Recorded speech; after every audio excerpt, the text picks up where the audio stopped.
Isipin mong gumili ka ng isang marangyang SUV sa halagang $125,000 tapos pagkatapos ng 10 taon, mapagtataan mong halos $200,000 na ang nagastos mo para lang maging iyo ito. Hindi pa kasama ang mga therapy session pagkatapos mag-expire ang warranty mo. Bibilangin natin ang 5 mamahaling sasakyan na tahimik na makakaubos ng 6 na digit sa iyong bank account. Sa dulo ng video, malalaman mo kung alin ang dapat sa iyong driveway. Ipakikita ko kung saan napupunta ang pera, ano ang madalas masira, magkano ang gasto sa pag-aayos at paano ito maiwasan. Tara, simulan na natin.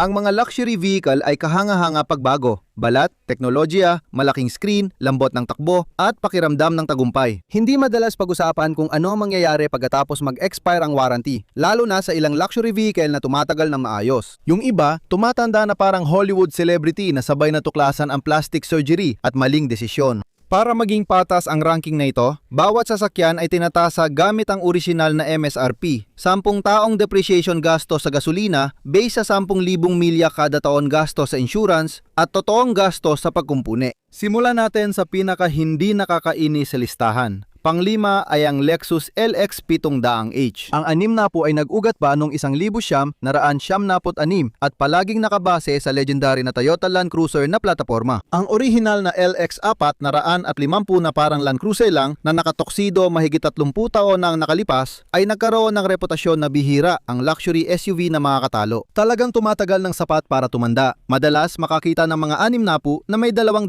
at 50, 300, libong at kahit 400,000 milya na tinakbo. Ang typical na may-ari ng Lexus LX ay may 3 retirement account, may financial planner at binabasa ang warranty documents bilang libangan. May mga taong 6 na buwan nagsasaliksik bago bumili ng washing machine. Lahat tayo may kilalang ganyan. Ang orihinal na presyo ng mga SUV na ito ay nasa $115,000 noong 2026 at ang halaga nito pagkalipas ng 10 taon ay nasa $45,000. Kaya naman, ang pagkawala dahil sa depreciation ay umaabot sa $70,000 na nalugi. Ang gasto sa gasolina sa loob ng 100,000 milya o 10 taon ay nasa $20,000 at ang insurance ay aabot ng humigit kumulang $22,000. Ang gasto sa maintenance at pagkukumpuni ay $18,000 at ang kabuuang halaga ng pagmamay-ari ay $130,000. Para sa sasakyang iyon, kasama na ang lahat ng salik. Karaniwang mga issue sa 30,000 milya, kadalasan ay routine lang. Pagpapalit ng langis, mga filter, mga likido, 60,000 milya. Ibang usapan na yon dahil haharapin mo na ang hybrid cooling service at suspension bushing. Ang pagkumpuni ay maaring umabot ng $1,000 hanggang $3,000. Pero pagdating ng 100,000, nagsisimula ng masira at maubos ang mga bagay. Tumutulo na ang coolant at langis. Simulan mo nakalagaan ang mga piyesa, water pump, hybrid inspection, karaniwang naubos na piyesa at gasto sa pagkumpuni na pwedeng umabot ng $2,000 hanggang $5,000. Ang pagmamay-ari ng isang Lexus LX ay parang nadala ka ng calculator sa kasino. Habang iniisip ng Lexus owner ang depreciation, ang isa pa ay nagtanong kung kakayanin ng driveway ang Escalade na dumating noong 1,900 at 99 at agad naging kilalang luxury vehicle sa North America.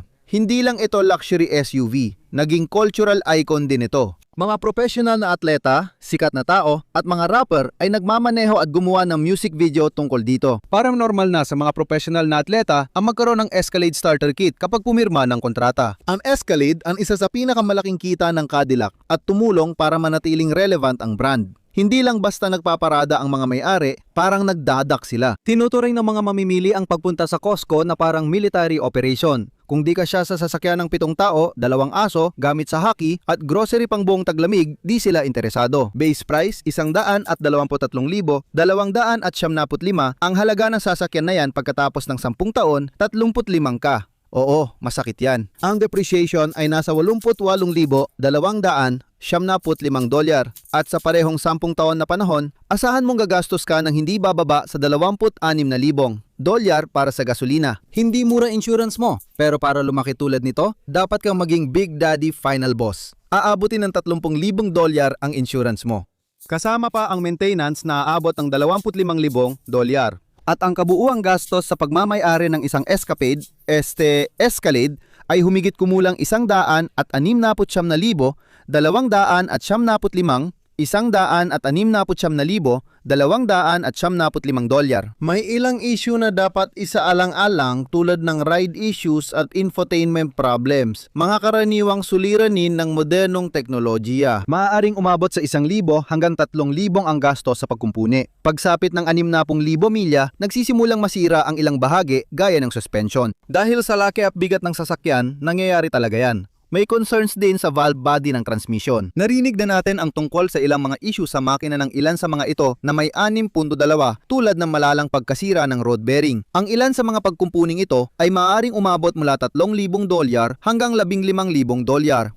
Sa 100,000 milya, may mga palyado sa lifter, pagkumpuni ng transmission, $6,000 hanggang $12,000. Paulit-ulit lang na nadadagdagan ng gastos. Gusto mo magbayad para makasali? Ganyan talagang laro, di ba? Maraming screen ng Escalade para makita mo kung paano nauubos ang retirement account mo ng live. Sunod dito ang BMW X-Pito M60i.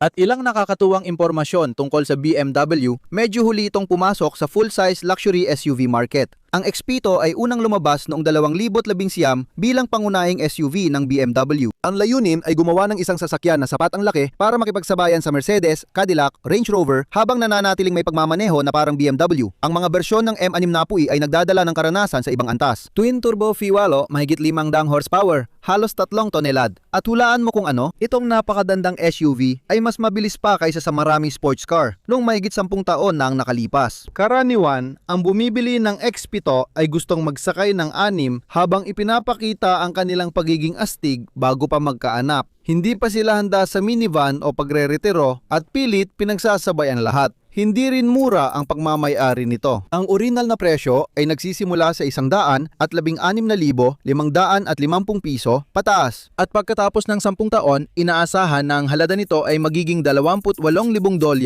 na lang ang matitira.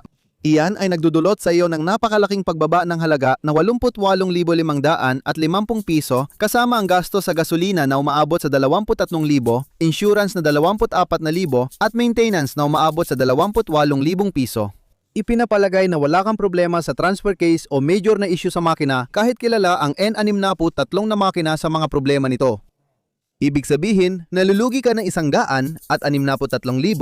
550 piso sa loob ng 10 taon. Karaniwang mga problema sa 3,000 at 1,000 milyahe. Mga classic na electronic sensor, cooling system issues at oil filter housing. Narinig na natin ang tungkol sa paghahalo ng langis, coolant at antifreeze, pati na rin ang active grill components. Karaniwan, ang gasto sa pagkumpuni ay nasa 800 hanggang 2,500. Pero pagdating mo ng 60,000 milya, alam mo na siguro ilang taon na rin, kailangan nang ipaserbisyo ang transfer case. Napag-usapan na natin yan. Naglabas na ng bulletin tungkol dyan, kaya maraming may-ari ang di natutuwa. Pag-ayos ng air suspension at cooling system ay maaaring gumastos ng 3 hanggang $8,000. Kapag umabot sa 100,000 milya, mataas na ang tinakbo ng BMW. Karaniwang nagsisimula ng magsunog at tumulo ang langis sa turbo cooling line at valve stem seal. Ang pag-ayos ay maaring umabot ng 6,000, 15,000. Sabi ng BMW, ito ang ultimate driving machine, pero para sa service advisor, ultimate billing machine ito. Kung ang mga kotse ay higit pa sa'yo kaysa sa simpleng paraan ng transportasyon at gusto mong sumali sa isang komunidad na tunay na nagmamalasakit sa masayang karanasan sa pagmamaneho, Exotic Car Play Place, kunin mo na ang iyong merch na katulad nito sa ibaba. I-click mo lang ang link, ayos ka na! Dadako tayo sa susunod. At ito ang Range Rover P 530. Ang Range Rover ay unang ipinakilala noong 1970 at 70 at siya ang nagpasimula ng luxury SUV segment. Bago lumabas ang Range Rover, pangtrabaho lang kadalasan ng off-road vehicles.